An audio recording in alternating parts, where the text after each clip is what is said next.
Hey guys, how you guys doing today? I hope you guys are enjoying the podcast. We got a new episode today. This next guest is a young entrepreneur who has done a lot in a short time, from being a broker to owning a property management company. He has even started up an investor newsletter for anybody out there in the Chattanooga, Tennessee area. I'm glad to introduce Brandon King.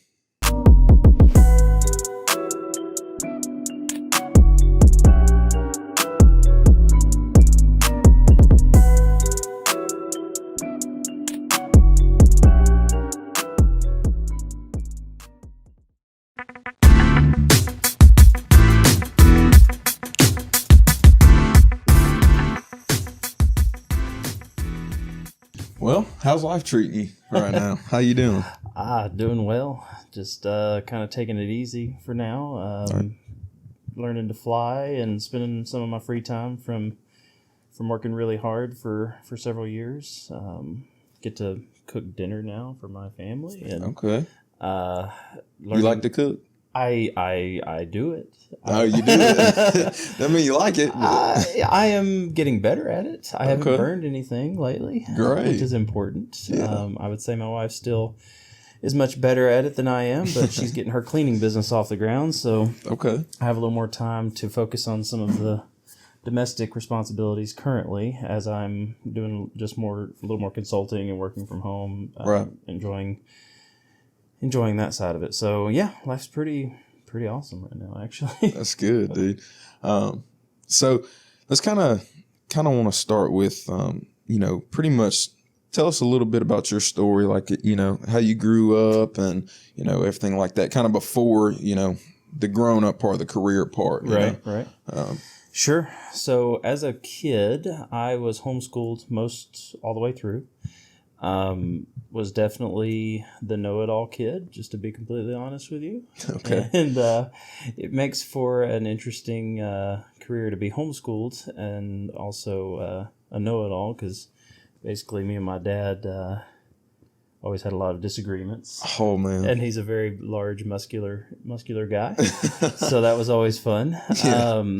But in general, just a lot of time spent in education, and we did a lot of things growing up where my parents had gotten into, anybody's heard of Carlton Sheets?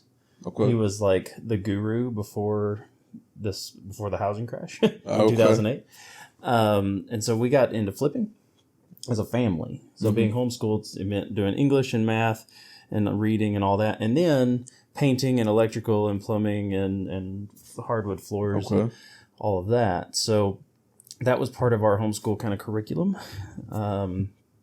Isn't that good though? That's like awesome. Really nice to learn actual skills rather than learning about all this crap throughout school that you just will never use again. No, 100%. That, and they were kind of early adopters and that sort of thing. Because back in the 90s and early 2000s, it was all about college, as much college as possible. It still seems like that generation, like they were probably anomalies back then, because now it's like, even still, I feel like that generation pushes that if you don't go to college, you're going to be a failure in life, when it's just not that way anymore. Maybe at one point it was, but not anymore. The economics changed. So when very few people went to college, obviously that meant supply and demand, right? So Very few people go to college. That means that group has some skill or knowledge that the mass groups don't have. But when you start saying, okay, 20, 30, 40, 50% of people going to college, it's like, okay, well, now those people are more the broad. Right. And then you've got the narrow of, okay, who knows electrical work? Who knows plumbing? Who knows welding? Yep. And you've seen wages correspondingly adjust. Oh, yeah, for sure. I think your generation is going to benefit, because you're not only going to have kind of that insight to be like, hey, electricians make more than second year out of college graduates in a lot of cases. And so you're actually going to be able to make moves to make that happen and benefit from the ride up. So Right. Yeah, so, I mean, just continuing with, kind of your story still. Sorry to go off on a tangent there, but yeah. So from there, I was, again, homeschooled. So when college came around, I actually did go to early college, dual enrollment, I think. Oh, okay, yeah, They still have that. they still got that. We were some of the early adopters of that, so that didn't exist hardly before. It did very little, but this would be in the mid 2000s at Chattanooga State Technical Community College. They had a great little forward-thinking program there, and so it was really cool. I was 15 years old, going to this pre-college or college for 15-year-olds kind of thing, and I was homeschooled, so there wasn't in Georgia. Well, I guess you guys know this because this is also Georgia. There's not like you don't have if you're homeschooled, you don't have to have like a licensed program. It can be a freestyle education program. So that was the way my parents did it. Is it was very freestyle, as we talked about. Some of our curriculum was laying hardwood. Right. So when the time came, the colleges said, okay, well, in order to not be in dual enrollment and be in actual college, you have to have some sort of high school equivalency. And it was like, okay, I could take a GED. They said, but if you become a sophomore, we don't ask about your high school anymore. So I got enough credits because in college, a sophomore is just how many credits do you have? Right. Does it equal 30 or better? Now you're a sophomore. And then I transferred schools to Dalton, just, about half hour north of here. Yeah. And then I basically became a college graduate, and I have no form of high school equivalency whatsoever. Wow. So technically I could not join the military, but I have a master's degree at this point in business. Wow. Which is kind of funny. So business was your major? Business was, which can be very lucrative, but I do caution people to be cognizant about a business management degree. It does not necessarily mean a good job. Yeah, that's actually what I was.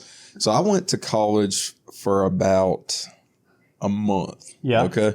I played football in high school, and I had a few offers to go play at some kind of bigger schools, actually, a few D1 schools and a bunch of D2s and stuff like that. Yeah. But by the time I had started to graduate, I was just so burnt out on football because I played right here at Cartersville High School. Yeah. And it was just ran like a college. So I just got burnt out, and I was like, I don't want to do this anymore. I want to, just start my career and try and, build a good life for myself and eventually my family. Sure.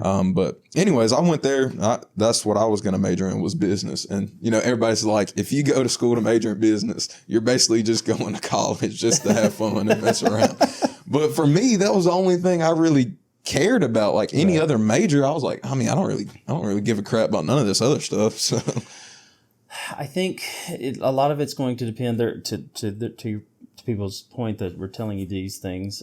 Business management, you got to start thinking in terms, if you're wanting to go to college for something specific, you got to think in terms of generalized degrees and specific degrees, right? So you've got like management, which is more of a generalized degree. When you leave with a management degree, you don't really have a full, complete understanding of GAAP accounting or a full, complete understanding of managerial finance, or maybe that's the kind you do have. So it's not like, traditional finance, or, even a deep level of economics. What else? Management information systems. Like, you don't really have any of that, but in theory, you're supposed to be able to manage any of those groups. Right. But practically speaking, very few managers in today's society were trained to be managers. They were really good doers of something. They were good finance people. They were good accountants.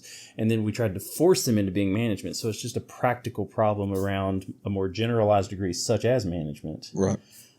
Which lends very well to, I think college is really good for your engineer-minded people, your finance. Doctors. Doctors. As long as you don't mind a little burnout. Yeah. And some debt. And quite a bit of debt. Lawyers still have some opportunity. Of course, ChatGPT may upend that market quite a bit, but those things come and they go and they pivot and they change the economy. At one point, everybody said cars were going to, destroy society and roads were going to destroy. Those things the world just changes. Right. It's sometimes a rocky process, but the world just changes. Yeah, for sure. So what was like your first idea of a career? Like, was it always real estate, or did you have another plan, like coming out of college? What was? kind of that like? So the great thing for me, and I use that term tongue in cheek sarcastically, I had all this experience in practical real estate knowledge, right? So my family, that was what we did, which was great, except I graduated from the University of Georgia in December of 2008.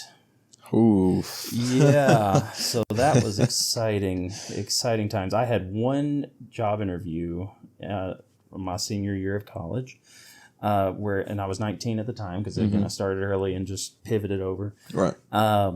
The one job interview I had was for a Waffle House. Oh. I was going to be managing a Waffle House, which is actually a better job than it sounds on the Oh surface. yeah, I hear they make pretty good They money. do pretty well. Yeah, I was yeah. impressed. No.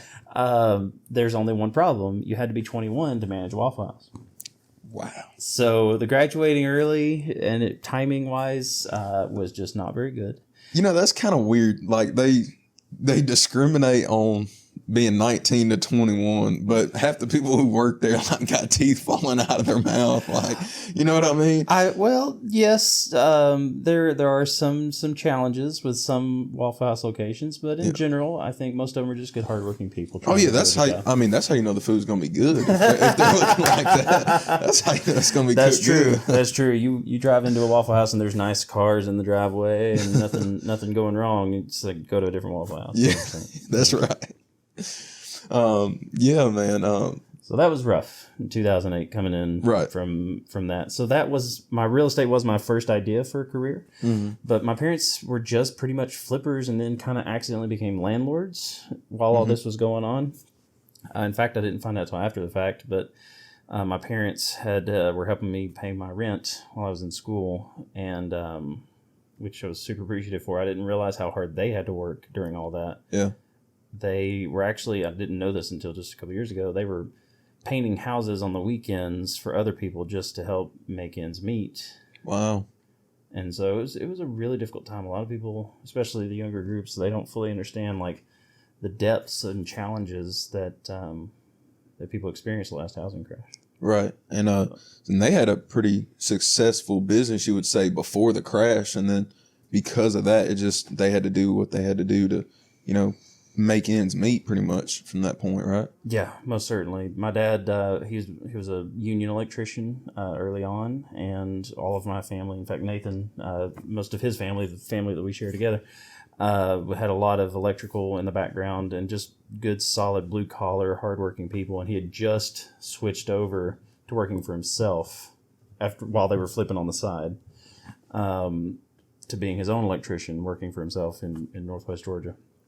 Right when all this happened. So yeah, he was basically went from making $50,000 a year, which is about like making $100,000 a year right now. Yeah. To taking whatever electrical jobs he could get. The good thing about blue collar actually is, especially things like electrical, when things are good, you're building houses, and when things are bad, you're repairing houses. Mm-hmm. So that it's got its own built-in kind of protection mechanism, which is kind of how they pivoted. But it did create some additional challenges. Yeah.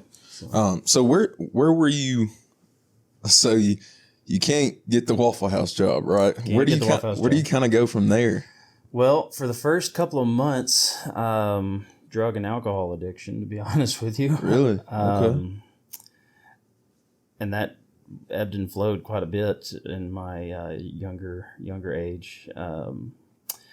And I played a lot of Xbox for the first couple of months, which is not a good way to make money. At least wasn't for me. Some people can do it. I'm not those people. Yeah. But I took a job with a friend of mine from a church that I'd grown up in, who basically was going to hospitals and doing fundraisers for the hospital, selling costume jewelry at $5 a pop. It was a $5 jewelry sale. If you go to any hospital in the Southeast, they pretty much know exactly what that was. I don't think it's around anymore. Right. But it's very popular, and it was very unique to see somebody with a thriving business in those difficult times, and basically was just pivoting, which is a very important lesson that I want to make sure and touch on today is pivoting for the market that you're going in or that you're in. Because when nobody was buying $50 jewelry, well, I gotta start buying that $5 You got to start buying jewelry. that $5 jewelry. People still find ways to make things worth living, life worth living in different Right. scenarios.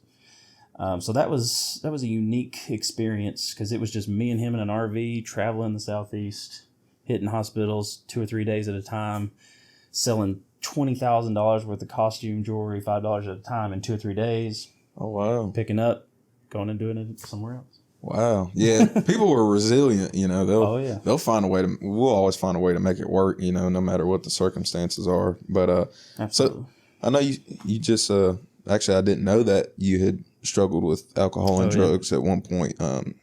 How long have you been sober for now? I have been sober for 9 years, 4 months, or 3 months, and what day is it? 12? 13 days. So, wow. Congratulations, man. So it was Congratulations. It was the day before New Year's Eve in 2013, I think. If that math checks. Yeah. It's basically 10 years at the end of this year, which is now 2023. Right. And yeah, it was a lot during that time frame where after that job, I got into mortgages for a little bit in 2009, more drug and alcohol and mortgages, just to be honest. Yeah. And that was obviously very bad in 2009. There wasn't, or 2010, I think. Just not a lot happening in 2010 in terms of mortgage space. Rates were high, values were low, people were up, upside down. So that was a very difficult job. I learned a lot about telemarketing and sales in that job because if you could sell a mortgage in 2010, you were really something. And I sold a couple. Hey, you're something. I was something. Oh, yeah. I wouldn't call myself a killer salesman, but that is a very important skill. But pretty darn near close. It was a lesson learned big time. Of course, I was commuting to Atlanta because it was a telecommunicating, or telemarketers. That we were telemarketers, 100%. It was awful, but again, learned a lot. So then I went and got into automotive logistics, which was a total away from anything I'd ever done. I didn't even know what logistics was. And Volkswagen had just opened up, which was a big benefit during the crash to the Chattanooga market, because a lot of jobs and real estate, right? Those two things go hand in hand. Right. When there's jobs in an area, there's real estate in an area, and the real estate is either doing better or relatively better than the rest of the country in this case. 100%. So getting in automotive logistics was it was incredibly different. Everything was very precise, and more or less. Some things were very precise. Some things were very rule of thumb. Yeah. But getting into that was very different because it appealed to my analytical side, where I'm very I use Excel for everything. In fact, I drew a scale model of my house in Excel because I'm that comfortable with the drawings and the applications of Excel. Oh, wow. But getting into that, and then I met a person named Michael, who was my boss at Volkswagen, and in the logistics arm of a third-party logistics provider for Volkswagen, and he believed in me. And other than my parents, that was the first person as an adult in a career that said, you know what, I think you have something that can be better than what you are. Right. And that's all most people really need is that one person, for sure. And I've been lucky to have a few, but having somebody that just says, you know what, I believe in you. I'm going to help you. We're going to talk. I'm going to get to know you. I'm going to help you develop those skills. And that changed everything about my life, because even I still had difficulty with drugs and alcohol after leaving that job. So this was all before 2013. Mm-hmm. But so a lot of life happened in 3 or 4 years. Right. But he came back a couple years later after I was on my upward progression of getting sober, where I went jobless and had some more difficulties. But he said, "Hey, I'm working at this new company. I need somebody like you. Come here." And then my life has been on. I'd spent a year focusing heavily on my sobriety, I spent a year focusing heavily on my budget, getting my finances in order, because I don't know if you know this, but being an alcoholic and an addict, I was about to say, it probably helped out. Yeah. I was about to say, that probably helped your budget a good bit. Quite a bit. So I made a spreadsheet. Imagine that. Yeah. And it said every day how much was supposed to be in my bank account, because I get paid every other Thursday. I get, this bill is due this day, this bill is due this day. So I had a chart of every day of the month for the next 5 years, how much should be in my bank account if I just have these expenses and have these incomes. And the first year I had it color coded. So every time it was below $200 in my bank account, it was red, or $100. I can't remember. Okay. And then every time it was above like $2,000, it was green. So you see a lot of red in the first month. And then I didn't see any month. Once I started tracking it, you measure what you want to see improve. And that's a very important lesson. Yeah, for sure. So once I started measuring it, the second month there was no more red. And I saw a little bit of yellow. I had another breakdown that was yellow when it was like, low. I think it was below $500. And so I saw a little bit of yellow, for a couple of months as things slowly improved.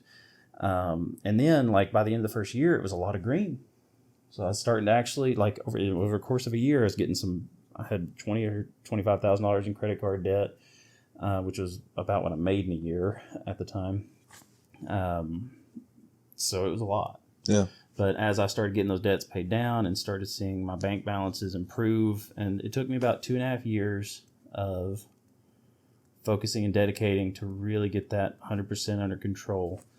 But the process of getting there was just daily looking at that spreadsheet saying, hey, here's what happened. Here's, if I pay this off, what that looks like. And with my analytical mind, that was really the second turning point. And then in the middle of all that was when I got reconnected with Michael. And he was like, hey, can we find this job? So I got a job. I got a pay increase, which helped tremendously as well. Yeah. Another important thing about having people believe in you is they provide opportunities. Yeah. As long as you're prepared to take them on, because I had to also fit that new mold of what he needed in the new job. Yeah. But yeah, that was... What was that new job? That was a business analyst for Kobayashi, which is kind of a Japanese Johnson & Johnson. They have like over-the-counter pharmaceutical type stuff. Oh, okay. And they make the product Hot Hands. I don't know if you've ever... Yeah, Hot Hands. You go football games, a lot of players have those. Had those all the time when I play football. And so they made those in Dalton. Okay. And so that was where that company is. Great company. Wow. Really good people on the logistics side, where I was the manager eventually of the warehouse for a little while. Yeah. Because I got promoted because, again, somebody believed in me. Sure. And it made a huge impact to the rest of my life. Awesome. So, I know. So you are a broker, right? Yeah. How'd you eventually come into being a broker? So after getting involved with Michael, my next step, being a manager of a warehouse of 30 people is a very stressful, stressful job. Yeah. And I'd gotten my finances kind of under control, so I was able to make more decisions for my future than just having to look at right now. That was a big benefit of getting my finances under control. So I took a step back and was like, hey, I need to find a job that's a little less stress. So I got working at Pirelli, and when I got there, I had a lot more free time. So I felt like I was working from 70 hours a week down to 40. And I said, I got to get my master's degree because I have time now. So I went and got my master's degree. And as I was getting close to the end of that, Pirelli and I had some disagreements on some things. And so I pivoted towards consulting I was like, hey, I want to become a consultant. That was part of what they were like, as part of your MBA. They was about talking about, find what you want to do, and that's how you're going to be successful. So I was like, I want to be a consultant. It's like, okay, well, I talked to some people who were smarter than I am and said, okay, well, you need proof of concept. You got to show that you know how to help a business, because these are businesses people spend their lives building. They're just going to listen to you because you have an MBA. Yeah. It's like, okay, well, so my parents were having some difficulties with their real estate businesses. My mom had become a broker somewhere in the meantime of all of that. And they were just having some stress trying to balance work-life balance, a lot of time working, not a lot of time enjoying themselves, which eats away at their stress. And Right. we're sleeping, not as much as they would like. And so I said, okay, let me do this. I know the types of problems you're having. I think I can help this. So I got in and I looked at their businesses. They had a property management business. They had the electrical business. They had the brokerage, real estate brokerage, buying and selling, and a couple other little things that I can't recall. But I looked at their businesses. I was like, okay, we need to simplify this business. My brother had just started helping the electrical business, so I didn't put much energy there. I said, this property management business, though, this is interesting. Mm-hmm. This has reoccurring revenue. This has growth potential because your clients, when you make your clients wealthier, they give you more business. Right. Right. Which is a great business model. Because when you do something well, you get more of it. That's the kind of business model you want. Exactly. Unlike maybe even pharmaceuticals. If the pharmaceuticals work well, then they don't need you anymore. Exactly. Unfortunately, so that one of the craziest things. Yeah, no, that's a whole different I get animal. where you're going. That's a whole different animal. I'm there with you. But I love the business model, and I was like, okay, this has potential. So I was basically coming in as a consultant for them, and I found a new mentor through my MBA program at Kennesaw, and he's basically said, he was a great guy. His name's Bob. In fact, Bob Klinsky. He was my mentor. Oh, okay. So nice. Keller Williams most of the Keller Williams should know that name in the Southeast. Super great guy. I've met, of course, him and his wife and his daughter Anna in Atlanta. Just some of the best people you ever meet. But he said, Brandon, you got to get this book. I was like, okay. I'm sitting there with a pad and pencil. Two reasons. For one, that was part of the assignment I had to do with the MBA, was just to have as many notes from the conversation as possible. But for two, the man has an air about him that's just... He's going to say something important. He's going to say something that's going to rock your world. You're like, I got to know what he's about to say. Right. And I got to remember this and write it down. Traction EOS is the name of this book by Gino Wickman. Okay. It's like, by the time I meet you next month, you have to read this book. I was like, crap, read a whole book in a month. I've got a job and an MBA program and everything. And so I read it, and it's not a super thick book. It's pretty simple. But when you're talking about a business management or owning a business or helping a business improve, it's like corporate strategy for small businesses all in one. It tells you, it's got like sheets of paper like, hey, fill this out. Okay, cool. So you do that, and it's like, okay, that helps you structure your business like this. And if you do that, then now you need to have these types of things in your business, and you need to look at your employees under this lens and see who's doing what. Right. And it was just so impactful that I took that book and helped restructure the property management business in a way that was scalable. And that was incredibly important because property management, there's two ways to do it. You got an artist, artisan that's kind of like massaging a group of 100 or 150 properties, but that's not a scalable business. If you want to grow, you just have to get another one. Right. You get another one. Whereas the book is more like, hey, if you can get your 100, 150 properties, which my parents already had in the business, managing for other people as a third-party management. Okay, then you put processes and systems in place, and then when you add one person, now you can double your productivity. When you add another person, now you can double it again. And you add another person, instead of a single multiplier, it became an exponential type of. Right. And so we were in the process of getting all that, and basically Mom was like, hey, I love that you're doing great at this, and I'm going to give you all the I'm not going to give you the business. I had to buy the business, but I'm going to give you the reins, and you do what you got to do, and I'll just be the broker and double check things. But eventually, I want to get away from this, so you need to get your license. Okay. So, okay, well, I can do that. And it also helped because I was able to do some buying and selling to help ease the tensions on my business, the property management business, as I saw it as mine, even though I only had a 10% stake at the time. But getting that license was going to be crucial in terms of actually being able to buy 100% of it without having to rely on a third-party broker. So okay, yeah. That's how I wound up getting my broker's license. Awesome. So what's like a day in the life for you, like right now? Right now? Yeah, like from the time you wake up, time you go to bed. What's kind of like the day in the life? Right now is obviously very simple. I wake up at 5:30 and get up with my wife. We go to the gym. She goes and from there and gets onto her cleaning business, residential cleaning. I normally then go do some more stretches in steam room or something to that effect, and then I usually have some kind of meeting where I'll meet with somebody who's trying to get into real estate, or somebody that maybe a networking event where I try to keep tabs, or if I have once a month I do the investor newsletter, Right. Yeah. which I think you signed up for. Yeah, I did. So that I'll work a little bit on that, getting the data pulled together or whatever. Once a week, I'll go to a flight lesson where I learn to fly a plane, which is super exciting and fun. Oh, that is awesome. That is awesome. That is. How far are you in that? I am 34 hours out of the 40 minimum to get my private license. Right. Won't be ready to fly for Delta or anything like that anytime soon. Another career coming up? Perhaps. Okay. It would have to be more entrepreneurial. I love getting on a Delta plane and going out of the country somewhere, but that is working for them would be a very time-consuming job. Yes. Yeah. I've never met a pilot who was up on their sleep.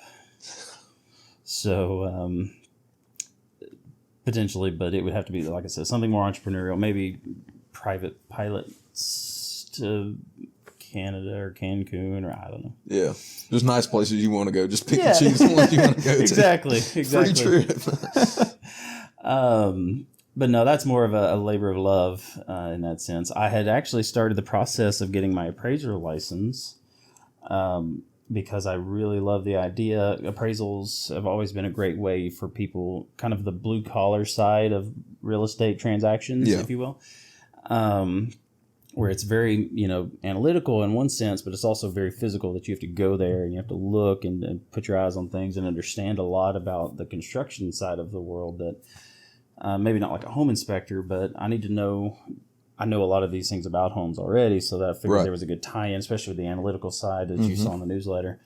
I know more about data than some appraisers, just practically speaking, because of how closely and deeply I look at the data. But unfortunately, the person I had that was lined up to help me with my get the license went a different direction. The market has dried up significantly for a lot of appraisers, a few headwinds that are coming along there. So that was where I was hoping to kind of do as a way to get my license to where then I could train other people and help basically provide a $50,000 to $100,000 a year job to anybody that I could help bring up with me. Right. So that was a big part about even the property management business is, making a bunch of money is great. But if you're doing it just for you and just by yourself, basically, like that's a boring life. That's a lonely life. Yeah. Even if you're married, like that's still, you want your life to be more rich than just, you and one other person sitting around the kitchen table when you're 60 years old. Right.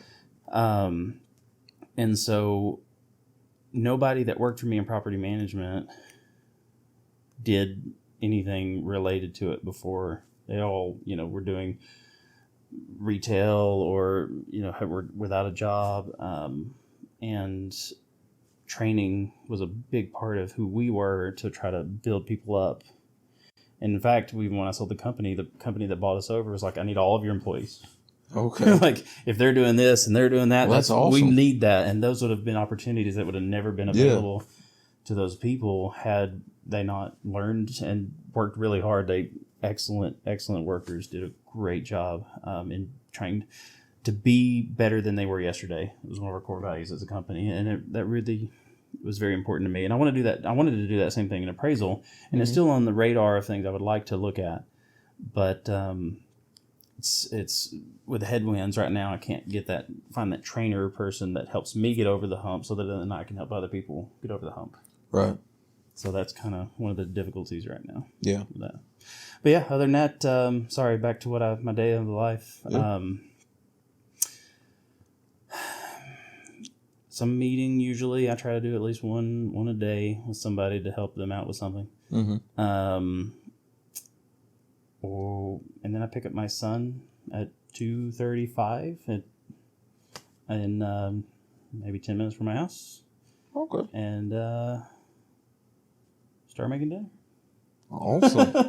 Hey, that sounds like a pretty sweet life to me. Selling the company helped tremendously because, unfortunately, about a year ago, I got a note from my business partner, Christopher, who I'd met at the MBA program. Mm-hmm.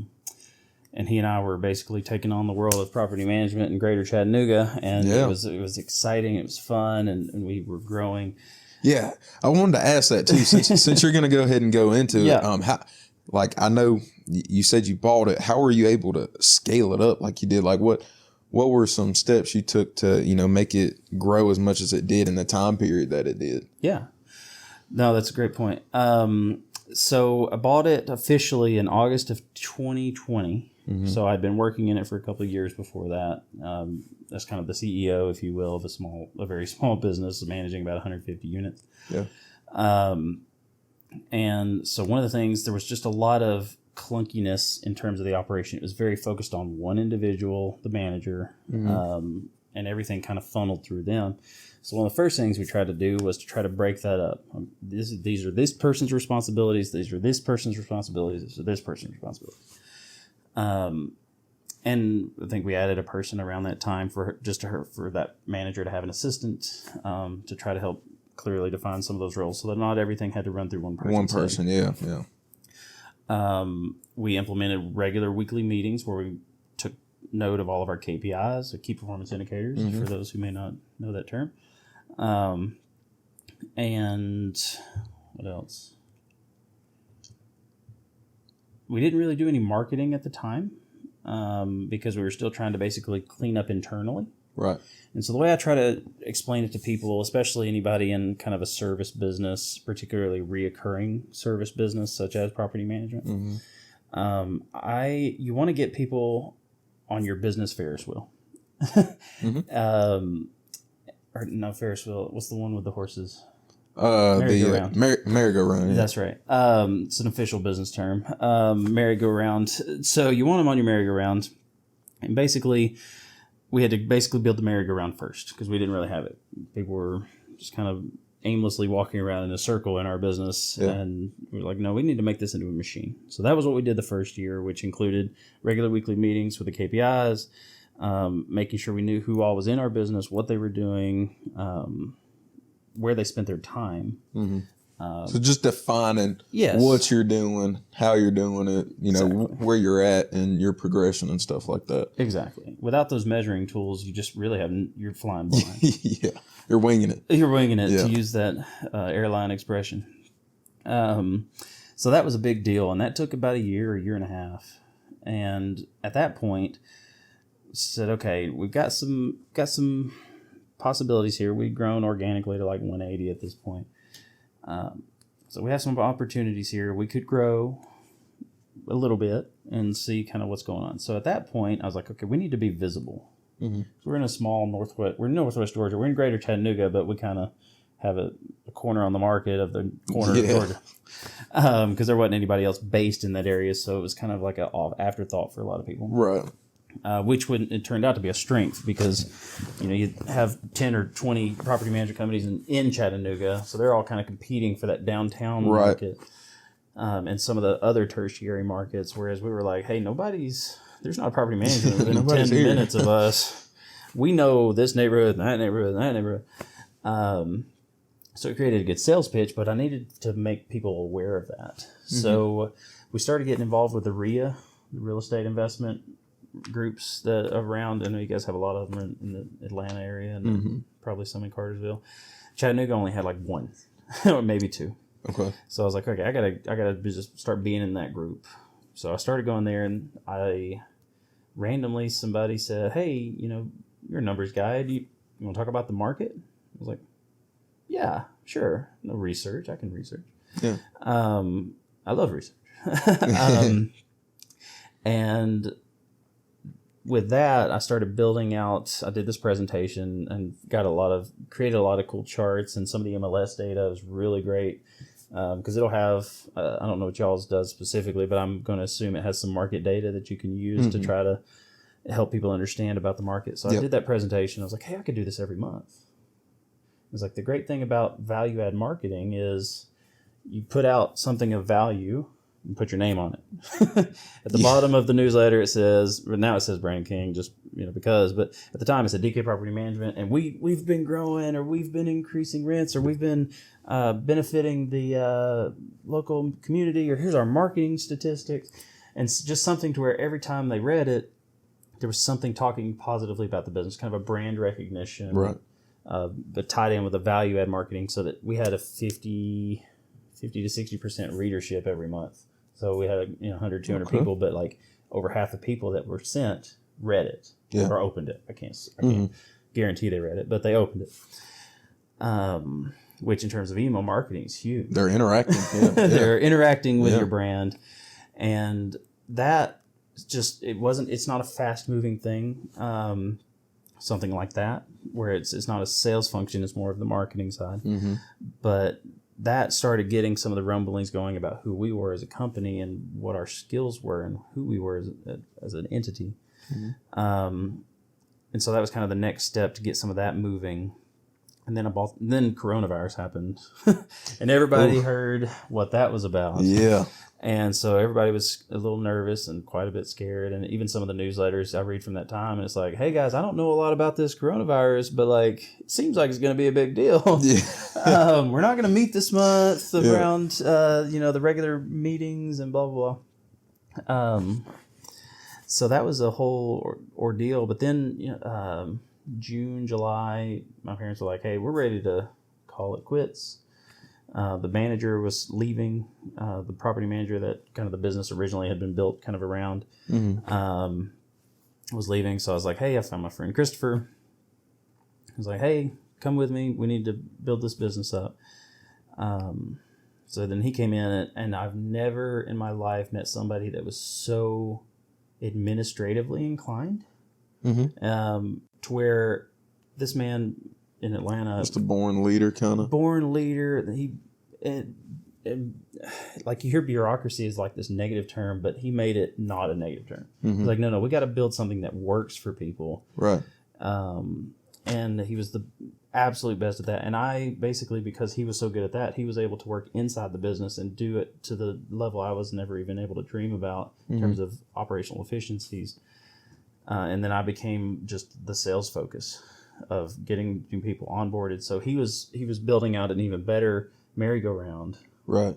While I was out saying, hey guys, come join our merry-go-round. Yeah. Here, let me get your hand. Yeah. Let me get you onto the merry-go-round. Kind of the showman. Like, hey, yes. Look what we got. Look what we provide for y'all. Exactly. So the newsletter was a big part of that. At the similar time, I built out something called, we just had as the rent calculator. But one of the most common things, and you'll know this from real estate, is people call property managers, hey, what do you think this would rent for? So getting that rent calculator to where people could actually get their own rent estimates for the local community, that was huge in terms of building out, because when you're trying to build a property management business, you need property owners to know who you are, you need realtors to know who you are, and respect what you do. And even some of the local real estate community, such as Section 8 office or those groups, which we didn't really target as much, but getting those types of things where we really focused on value add to the community. That rent calculator was one, the newsletter was another. Yeah. The investor groups that we did, we started sponsoring some of them, but we've really focused on education. So our investor groups that we would meet up with had, an investor insurance person come in that talked about how to make sure insurance is up to date and for what you need. And then we had an accountant come in like, hey, here's 12 tax tips for real estate or for investors and how you can save more money and mitigate your blah, blah, blah. Yeah.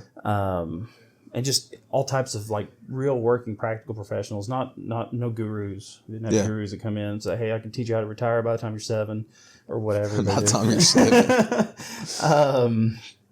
So that just really pushing value out. And even anybody would ask, and I'd be like, here's everything you need to know about property management. You need to do this, and this. And I always encourage people to know as much about property management, even our customers, know as much about it as possible, not because I needed to protect it and hold it in, but because I knew at some point if I could help even the 1 or 2 owners that probably needed to self-manage, if I could help them grow to 5 or 10, they're eventually going to run out of steam in terms of being able to self-manage. Mm-hmm. Yeah. And so that was another factor in terms of like, let me push out as much value as possible because that will help them grow into where they need us to help them reach the next level. Because once you have about 10 units, you actually have enough usually to quit your job at that point. Yeah. If you've done it right. And now it makes more sense for you to spend time finding deals. Yeah. Yeah. As opposed to sitting there managing all this while trying to find new ones and dealing with everything that goes on.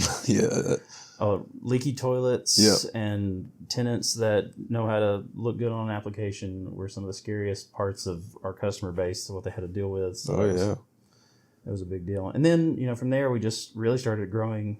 At that point, it wasn't even as much organically. It was more intentionally. Mm-hmm. So we went from like 180 to 250. And then right before we sold, 2 years after I bought it, we had hit 350. So we had more than doubled, or about doubled from the time I purchased it till we sold in about a 2-year period. And honestly, would have kept going. My goal was to actually reach 10,000 in a 10-year period, I think it was. Okay. And 10,000 units. Mm-hmm. In fact, we were starting to look at expanding our footprint to Cartersville or Kennesaw. Yeah. Because there's a lot of good opportunities, I think, here.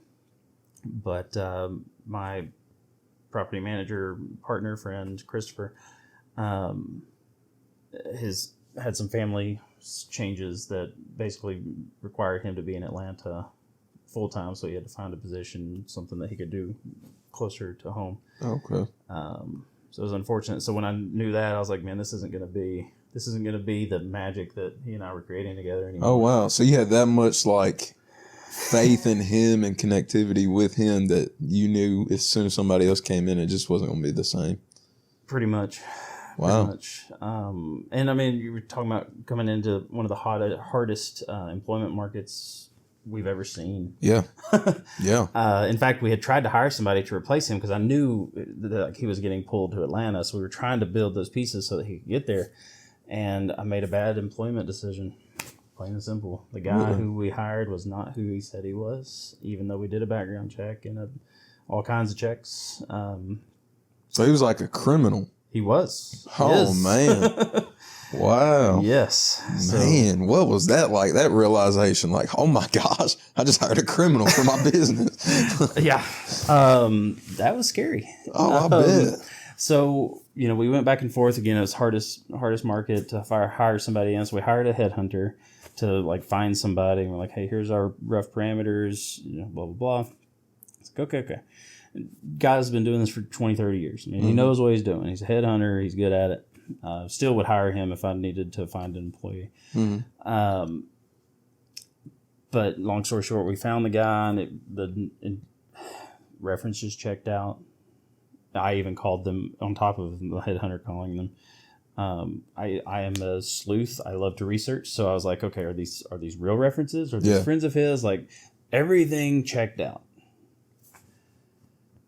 And then one day, and I don't know if you guys have this in y'all's real estate group, but we have an app called Forewarn. Mm-hmm. Okay. If you don't have it, talk to your MLS and hey, this is pretty awesome because it's for realtors and real estate professionals. And we get it through our MLS, Chattanooga's MLS. Okay. Is tied in with their offerings. Yeah, I don't have that yet. I'm going to look into it. Definitely. Because what happens is you look up a phone number and it tells you basically who owns that phone number. If they have a history of any criminal activity, what that is, any bankruptcies or liens that are against them. Oh, wow. Any properties that they own from a phone number. Yeah. And so it's incredible. And basically a number had called me and I looked up the phone number and it was him calling me. And his name wasn't the same. His last name was different. And I was like, oh, that's weird. Because I finally figured out, okay, it was this guy. Yeah. And I looked it up, and the more I looked up this new name, all this stuff came up on the internet with his picture. And I was like, okay, Wow. And then I got to digging, and I was like, okay, what's his social? Social on his paperwork that he filled out for us was this. I'm guessing it wasn't a jaywalking ticket. No. The things that came up, which are public record, because I finally found him on Google once I had his real name, were fraud, prescription fraud. Not that long ago. Man. A few years ago. I mean, it wasn't decades ago. It was a few years ago. Which, had the person, I have a history myself. Yeah. Right? Yeah. So had the person just come up and said, hey, here's my past. Here's what happened. But here's how I've overcome that. And here's what I've done. It would have been much easier to have the conversation. Right. But when I got to finally looking at what he filled out on his social for us, and I said, hey, you got the background check for this guy? He said, yeah, here. And it had the Social Security on that one. I was like, those Social Securities don't match. And that was the realization. That's a red flag. That is the red flag. Yeah. The reddest of flags. Reddest of flags. So did he end up taking somebody else's Social Security number? Or Somebody from California, apparently from a property management company he worked for in California. And they just he stole it, or they just let him have it? I don't know. Once I realized that we had two different people, two different socials, I said this is not going to work. So we had to pivot. But that decision, mixed with my friend having to then leave soon after that, facilitated a sale. And that's an important lesson, actually. Also, is I knew that my exit strategy was to sell. So I already knew who all the players were that would buy. Mm-hmm. And so when I hit basically 2 bad strikes in a row, like, okay, before I'm out. Because the service business is very, there's a lot to it, and you can't just fake it all the time. Right. Particularly when you're dealing with $30-40 million of real estate. Mm-hmm. You want to make sure you're doing things the right way. So that was a big motivator in terms of when I sold. I had already decided how I was going to sell and what that looked like, and my goal again was to do it a few years out. But a couple of bad hits in a row, and sometimes you gotta make lemon water even if there's no sugar to make lemonade. Yeah. So speaking on that you selling the management company, what were the number breakdowns for that as far as like buying, selling, if you don't mind getting into it? I can't talk about the sale as much. Okay. I can talk a little bit esoterically. So when I bought it, the bank, I'd made a good relationship with a banker, which I encourage everybody in real estate to do. Mm-hmm. A commercial banker, somebody that is able to actually authorize giving loans. Jimmy Moncrief at Pinnacle is my banker. He is my guy. Okay. He and I go to lunch. We talk on the phone. We talk about the stock market and real estate and everything. So I encourage as many people as possible to have a good relationship with your banker. But when that time came, I said, hey, I've got this opportunity to buy this property management business for $175,000. And he said, okay, well, the bank will loan 2 times EBITDA, which is basically earnings minus a few of the expenses. And so that's how much we'll loan. So I went to the seller and said, hey, which was my parents. They were the primary owners. Said, this is all they value it at. Yeah. And that was true. That was how the bank valued businesses. It was a 2x EBITDA multiplier. And multipliers are how businesses get evaluated. It's some kind of multiplier. Different businesses and industries have different multipliers. Mm-hmm. And usually as the company gets bigger and more self-sustaining, that multiplier improves. The smaller and the more grinding that it is, the smaller the multiplier. So bought it for about 175-ish. I had to put a little money down, but I negotiated that they would leave a little money in the business because usually you have to also come in with your own operating capital. They keep all theirs and you bring in your own. Okay. So there were some negotiations that went into play there. But basically I wound up paying, like I said, about $175,000. Then got my partner in there. We worked on it. So we went from 180 units to 350, give or take. And I try to be conservative on that and not include some of them that were kind of there but weren't quite there yet, like they were under big remodels and stuff like that. Yeah. So I can tell you this: at the time, the revenue number, which is your top line money in number, not all the rents, but like the management fees and those types of things. Those are the revenue for management business. We were at like 250. I think it was 250,000 when I bought it. Was the revenue number. Excuse me. 250,000 revenue number, and then when I sold it, we were projected to do 600,000 revenue when I sold it. The EBITDA, earnings before interest, taxes, depreciation, and amortization, went from like 60 or 70,000 to what would it have been? $200,000. And the multiplier, instead of being a 2x multiplier, was over a 4 multiplier. Okay. So not only did I increase the actual profitability of the business, which is a very important lever in terms of the value of the business, but because I made it bigger and more self-sustaining, I also increased the multiple by which it was valued. Awesome. So more or less... Do your math. Do your math. That's all I can say on that. Do your math. Yeah. Don't, I don't want you to get too into it if you don't. If don't get in trouble. For sure. I have strong opinions for Evernest, and I think that they are doing a good job taking on what we're doing. They are one of the purchasers of property management companies in the country. Yeah. And so I would, not only do I contractually have to say that they are the best property management in the country, but they do a very good job. They still manage my properties. Yeah. So they're not making me say that. No, they're not making me say anything ever. So what all does the the newsletter entail? Like I said, I just signed up for it and everything like that. What all is it encompasses in it?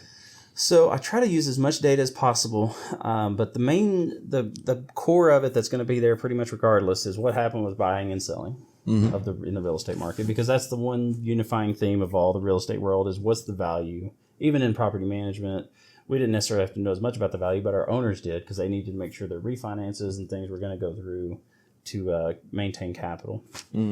So that's always there. It's the buying and selling market, days on market, what's the overall market looking like. And then usually I've found some data points in there to talk about like what's going on with the Greater Chattanooga evictions. So that data is very important because if you're a landlord, there's two things that come along when evictions go up. There's going to be a lot more people looking for immediate housing. Yeah. You might want to be careful because a lot of people just got evicted and that doesn't always show up on your credit. Right. But then what's going on with actual asking rents. So that can be very helpful in terms of, hey, am I below market? So like 1, 2, 3 bedrooms. Zumper is a website that is kind of a Zillow, but more just for rentals. Mm-hmm. And they put out a lot of good data in terms of you can look at Chattanooga Zumper market data. You Google that and it'll pull you to this weird back end page to Zumper. And you can actually look up like certain cities and what's going on with their 1 bedroom, 2 bedroom, 3 bedroom, 4 bedroom, 5 bedroom rents for that area. Okay. So that data is usually in there, and I keep a historical track of that and measure it against itself and try to analyze any trends that are going on. Like in Chattanooga market, 1 bedrooms have been growing at a faster rate of rent than a 4 bedroom. And so one month I did an extra study that basically said, here's why. So probably because most people can't afford. Well, people can't afford, but also the average home size in terms of people is decreasing.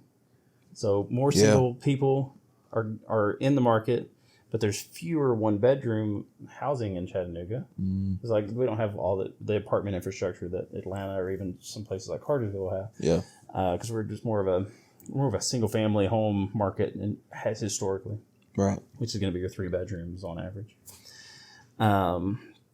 But other than that, the rental data, and then I normally do some type of research analysis where, like a couple months ago, I had a big one that I think is still very pertinent where I talked about how higher end properties, the way cap rates work and things of that nature.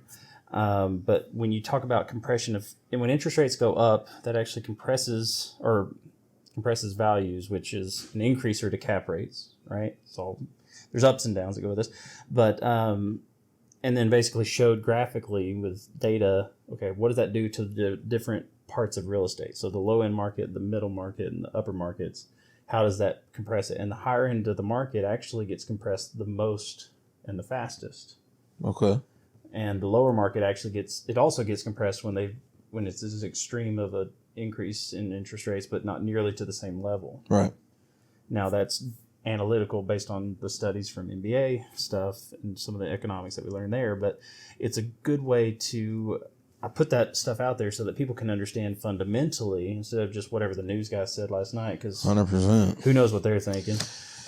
Yeah, and there's a lot of BS that spills over to the news too. I mean, oh, absolutely. In fact, one of the quickest ways you can make money is, what did the news say to do? Do the opposite of that. Oh, yeah, pretty much. Value in that. In fact, in 2020, late March, I made a Facebook post and also reiterated it in my newsletter. And it said, hey, the Federal Reserve just said they were doing unlimited economic stimulus. They're doing unlimited economic stimulus. And I said, hey, guys, that means assets will go up in value. Yeah. And we didn't see that for the first 12 months where things just kind of hobbled along. Like real estate was getting better, but a lot of fear in the market at the time. And then once the economic stimulus really got into play, we saw the 10-20% increases year over year that you guys saw. Yep. And being able, like my newsletter readers, if they took note of that, they started buying and benefited greatly. Yeah. 100%. From that. Something that was kind of in the news here recently that I don't know why, but it's just it's been all over the place, like all over TikTok and everything like that. Mm-hmm. I don't know why, but you kind of want to hear your take on it, I guess. It's just kind of off topic, but the whole Bud Light thing. Have you seen the TikToks and videos, the Kid Rock video, like all these videos, and it's just been blowing up. What's kind of your thoughts on that? I don't put a lot of energy or thought into what I consider to be social issues. Now, these issues matter a lot to some people. Yeah. On both sides of the coin. I try to focus most of my energy and efforts in terms of, first off, helping my family, but secondly, helping others grow themselves, for people that want to grow themselves. Mm-hmm. Not everybody's willing to put in the work. And even for those willing to put in the work, there's still a certain level of luck involved. Obviously, getting into real estate when I did just before 2020 and all the inflationary spending helped me tremendously. Yeah, right. So there is definitely a factor of luck there. And then being homeschooled and getting to learn that kind of stuff as a teenager. Oh, yeah. Obviously was super awesome, lucky. Not everybody gets that. So I don't put a lot of time and energy into what I consider more social issues. Yeah. I don't know. I just thought it was crazy because I just feel like I feel like the marketing team just really crapped the bed on that one. Like, from a business perspective? Yeah, like business perspective wise, like you got to know who you're marketing to. that I can have an opinion on that. And yes, I would say that their core focus as a company, who their consumer is, literally in this sense, the consumer of alcohol, beer in this case, mass market beer, is very, it's very NASCAR. It's very, in fact, they said we're trying to get away from this fratty, which I didn't see as much, the fratty type person drinking Bud Light. But of course, we live in the South. Dude, it's rednecks, man. Let's just be honest. It's rednecks. That's what it is. That's who's drinking Bud Light. It's rednecks all day long. It does seem to be a challenge to ostracize your core customer base. But, I was reading something or listening to something about this morning on the Wall Street Journal. Or New York Times, I can't remember, but they were talking about basically ostracizing, or they were the Gen Z wasn't drinking Bud Light, and so they were trying to find ways to incorporate that. Unfortunately, you can't abandon your base, though. You can't abandon your base, man. So I think it's interesting to see it all play out, because it's not the first time something like this has happened on either side. Oh, yeah. I mean, you've got the syrup bottles on one side and some similar things. And the whole world is becoming bifurcated in certain countries going this way with certain things, certain countries going that way with other things. Mm-hmm. But even within the U.S., it's like, okay, you're either way over here, or you're way over here, and just what it feels like. Yeah. And it's like most people just want to live a normal life. A nice life. Yep, exactly. And if you can't, I don't know.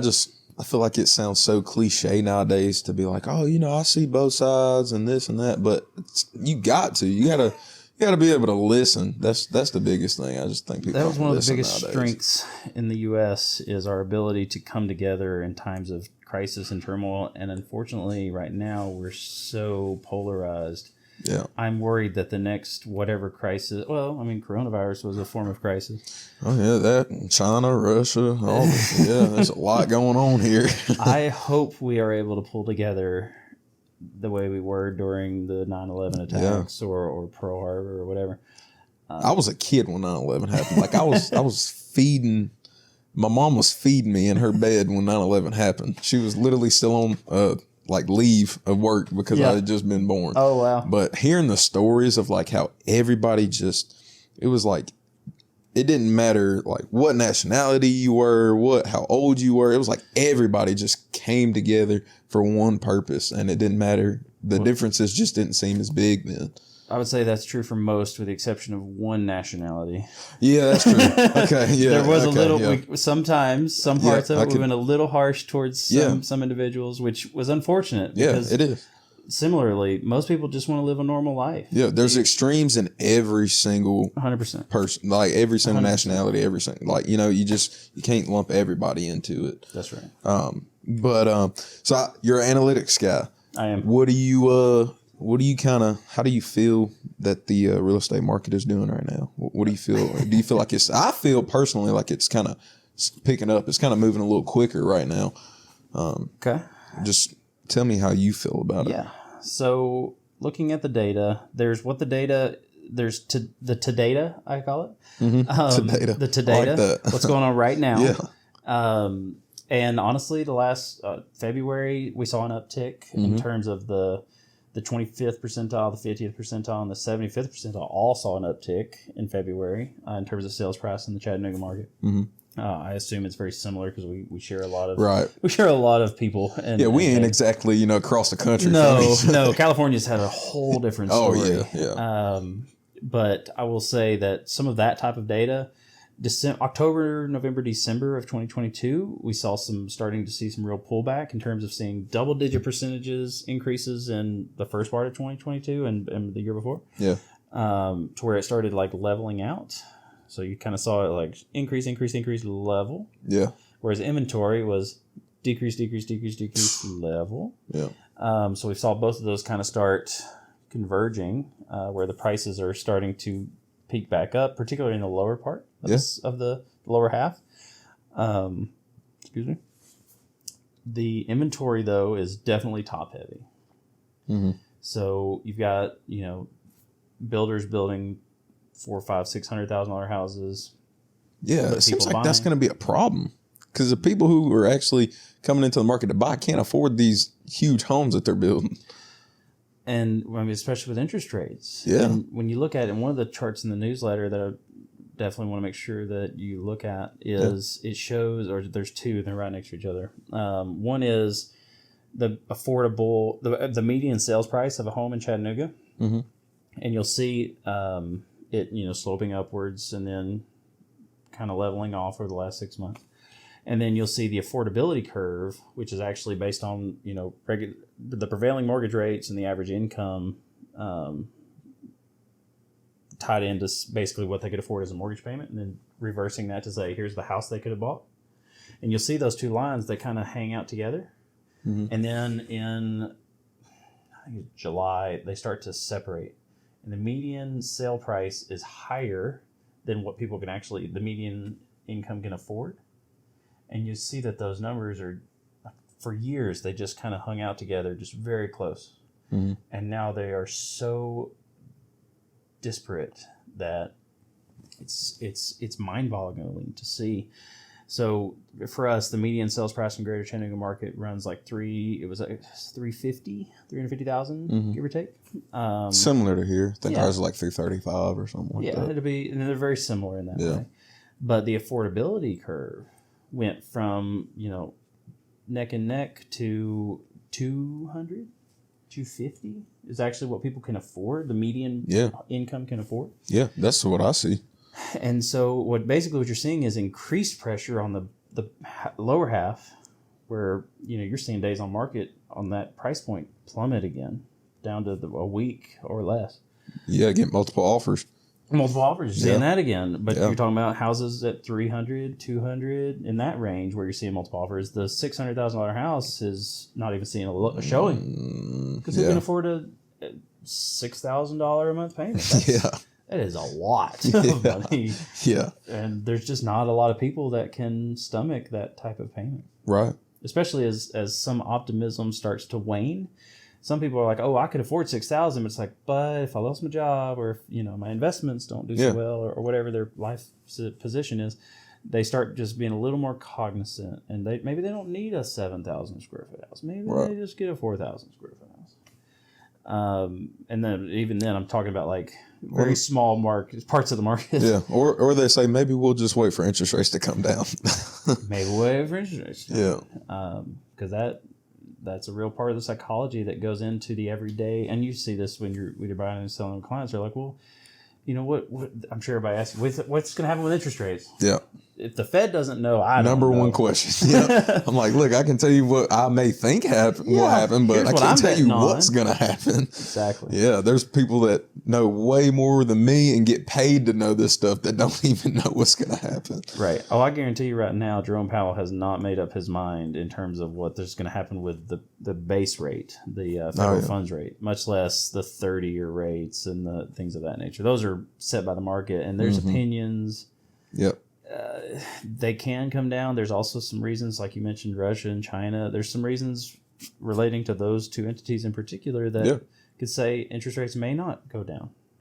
Right. So being prepared, being prepared for the market that we're in means making sure you have good cash reserves for your life. For me, I went ahead and got locked in a HELOC, a home equity line of credit on my home. Yeah. Of course, I'm in the benefit of owning multiple pieces of real estate. Now, if you don't own real estate,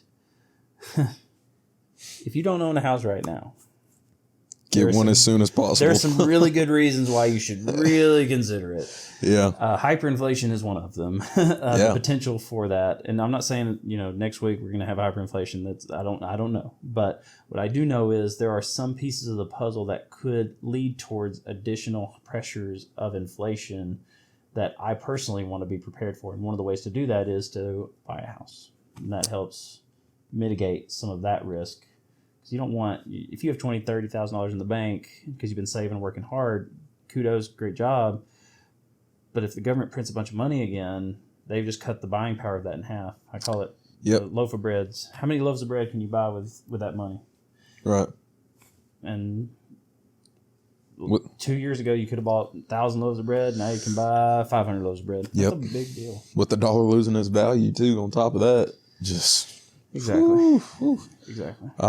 So I've just seen a lot of difficulties. I'm keeping additional cash to be prepared for what may happen, but I'm also not. I sold a house. I'm not selling all of them. Right. I'm keeping my storage facility. I still think that has potential. I sold a house, but I also bought a manufactured home on a permanent foundation, fixing it up because I was basically, with the equity I had in this house, I was able to get more rent with no payment on this one.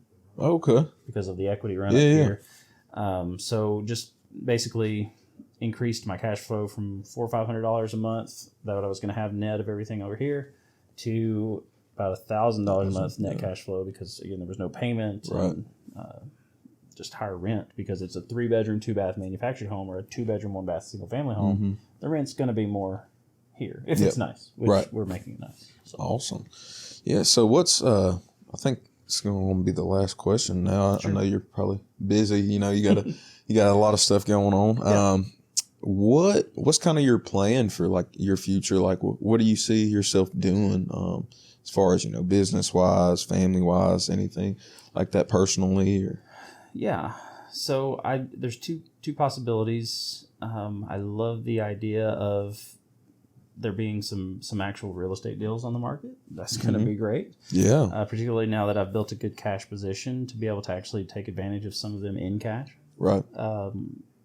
So I'm obviously keeping my eyes open for those types of deals, like this one I was talking about with the manufactured home. That's going to wind up being a super great cash flow deal. Yeah. And I bought that just in December when the market was kind of looking rough. Yeah. I mean, that's $12,000 a month. I mean, $12,000 a year. Sorry. So $12,000 a month, $12,000 a year. Yeah. Exactly. I mean, which I'll be 100,000 in, so that's 12% cap rate. Yeah. I'll take that. Yeah. So that's that. But then also, just like I did with this, the property management business, I am very interested in flipping a business, because let's just gauge roughly, say, 400% increase before the debt portion. Mm-hmm. So I wound up putting about $30,000 into the deal, and then turned that into much more than that in a way that would make a real estate investor have a really good day. Oh, okay.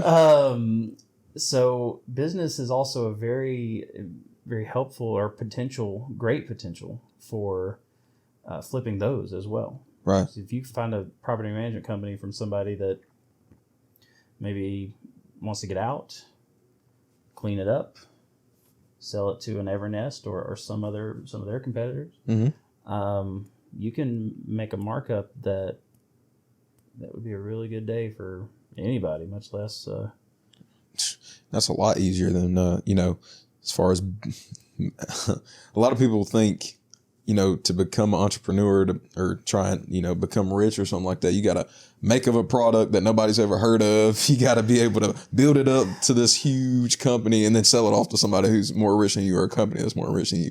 Whereas you buy something, like a management company, it's like, well, that's nothing new. Like that's been going on for a while, but it's a lot easier than just trying to break down the door of something that nobody's ever heard of, because who comes up with those ideas? It's super hard. Innovation, and actually as interest rates are going up, statistically, innovation becomes more challenging because access to capital diminishes. Mm-hmm. In fact, we've already started to see a decrease in the money supply overall, which is obviously very deflationary, actually.